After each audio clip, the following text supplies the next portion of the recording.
బొడ్డమ్మను ఇప్పుడే హాస్పిటల్ నుంచి తీసుకొచ్చాం. దాని మెడిసిన్స్ ఇచ్చారు. ఇవన్నీ ఎంత పడ్డాయి అంటే 650 పడ్డాయి.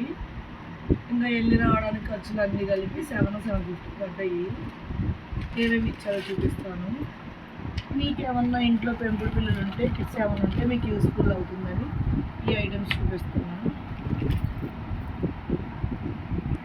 ఇది ఏంటంటే ఆకలి వేయడానికి, మనకి ఎలాగా ఆకలి వేయడానికి పౌడర్స్ ఉంటాయి అలాగా కుక్కలకి, పిల్లికి, కుక్కలకు కూడా వాడవచ్చు, పిల్లలకు కూడా వాడవచ్చు ఈ పౌడరు. ఇది వచ్చేటప్పటికి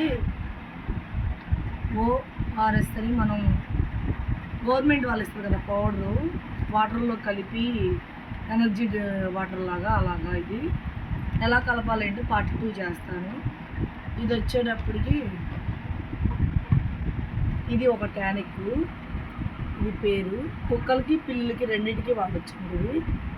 ఈ మా బొడ్డమ్మకి ఇప్పటికి 750 అయినాయి.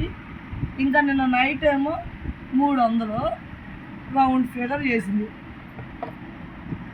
పడుకుంది, అలసిపోయి వచ్చింది ఇక విజయవాడలో వచ్చి. బజ్జుని డిస్టర్బ్ చేయకండి. పార్ట్ 2లో కలుద్దాం. Have a nice day, bye.